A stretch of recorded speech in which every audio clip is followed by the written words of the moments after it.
Hello, this is Amin and welcome back. This is episode 3 and today we are going over our 7th strongest pattern with a score of 4.3 for Syria and Libya, 2006 for each. The pattern spans 17 years and we're going to go over 7 indexes.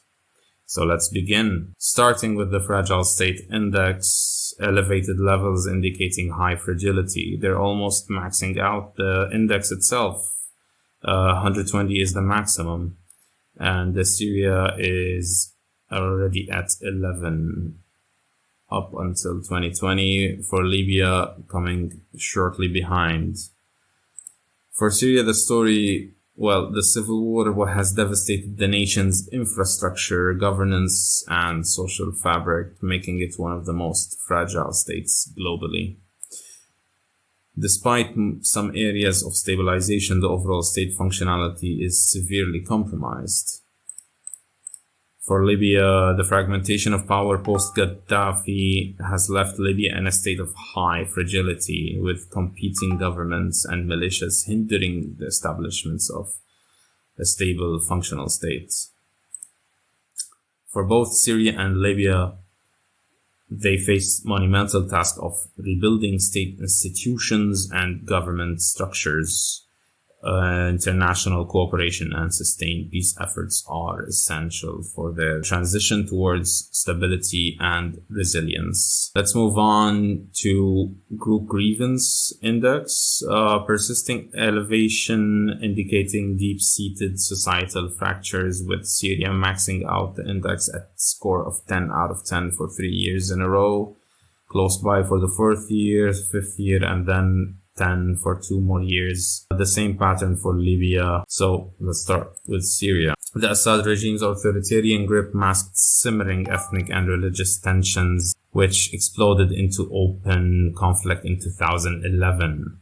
The civil war deepened sectarian divides, especially between the Sunni majority and the Al-Ait dominated government, leading to extreme polarization and enduring governance. Well, for Libya, Gaddafi's rule saw growing discontent due to uneven development and political repression. Post-2011, the collapse of centralized power exacerbated tribal regional rifts, leading to widespread grievances as various factions vied for control, further aggravated by the emergence of Islamist groups. Moving forward, in Syria, reconciliation and addressing deep-seated grievances are key to long-term stability. Libya's journey towards national unity requires addressing regional disparities and integrating diverse groups into a cohesive national identity. Let's move towards external intervention, and we already see the huge rise after 2011 for both countries. Peaks are coinciding with intense foreign involvement, as Syria peaks almost a score of 10 since 2015. Speaking of Syria, the influx of foreign powers, notably Russia, Iran, and the US, and non-governmental organizations like Hezbollah, has profoundly influenced the Syrian conflict, often exacerbating the situation. This external involvement has played a decisive role in shaping the conflict's trajectory and the Assad regime's survival. For Libya, however, the scenario saw increased foreign intervention, with NATO's initial involvement followed by regional powers like Turkey and Egypt supporting different factions. This external engagement has often fueled the conflict rather than aiding the resolution. Reducing external intervention while fostering internal political solutions is crucial for both nations. The international community's role in supporting dialogue and reconciliation will be a key to future stability. Moving to Security Apparatus. Pronounced fluctuations reflecting turbulent security scenarios. Again, everything after 2011 represents a new normal for both countries, as they fluctuated around 7.7 and 5.5 respectively for Syria and Libya. Now they fluctuate just under 10. For Syria, stability under Assad until 2010 gave way to the chaos of the Syrian civil war, leading to a full-scale security operation by 2016. This period witnessed the government's struggle against various factions, including ISIS, and a complex web of international interventions, with significant Russian and Iranian military support, reshaping the security landscape. For Libya, a relative calm under Gaddafi was shattered by the Arab Spring, leading to a rapid disintegration of state security structures. The post-2011 era saw a surge in militias and foreign mercenaries, creating a patchwork of power zones, each with its security apparatus, further complicated by external interventions from regional powers. Syria may see incremental improvements in security, but regional instability remains a concern in Libya. Syria may see incremental improvements in security, but regional instability remains a concern. Libya faces a more arduous path, with fragmented security structures needing consolidation and reform. Moving to the economy index, sharp declines and rises and subsequent adaptations to conflict conditions.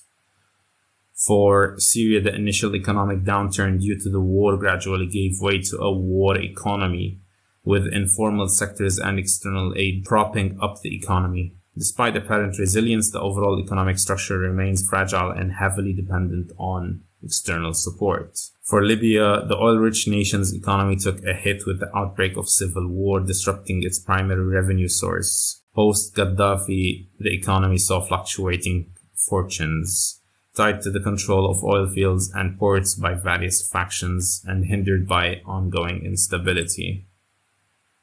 Syria's economic recovery hinges on comprehensive reconstruction efforts and political stability. Libya needs a unified approach to harness its oil wealth and rebuild its economy, with emphasis on diversification and sustainable development. Moving to state legitimacy, fluctuating scores mirroring political transitions. Assad's regime, despite facing widespread opposition, managed to maintain a semblance of legitimacy, partly due to the lack of unified position and substantial foreign backing.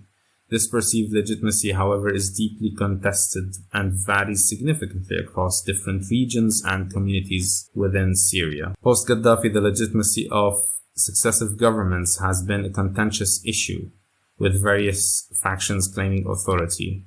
The establishment of the Government of National Accord and subsequent effort at unification has seen mixed success in garnering broad-based legitimacy. Syria's future legitimacy will depend on inclusive political processes and reconciliation. For Libya, establishing a universally recognized and effective government remains a fundamental challenge. Finally, let's move on to the Human Rights Index. High scores indicating widespread violations for both countries. The escalation of the Syrian civil war saw severe human rights abuses by all sides, including governmental forces, rebel factions, and extremist groups. Issues like forced disappearances, torture, and indiscriminate bombings have marred Syria's human rights records. For Libya, the post-2011 era is characterized by a breakdown in law and order, leading to a rampant human rights violations, including extrajudicial killings, arbitrary detentions, and abuse of migrants. The lack of a strong judicial system further exacerbates these issues. Addressing human rights and abuses and establishing accountability mechanisms is crucial for both nations. International support and oversight may play a pivotal role in this regard. In closing, the stories of Syria and Libya offer stark lessons on the impact of civil war and external interventions on nation-states. These indexes reveal the depths of their struggles, but also hint at the resilience and enduring spirit of their people. The road to recovery is arduous, yet not impossible. As we continue to observe these nations, the importance of comprehensive peace building and inclusive governance cannot be overstated. Thank you for joining us on this comprehensive exploration of Syria and Libya. Your engagement brings these crucial issues to the forefront. Subscribe for more geopolitical analysis and share your perspectives on these complex scenarios. Let us know which conflict areas you would like us to cover next. Stay informed and keep questioning with QGI. Thank you and salam.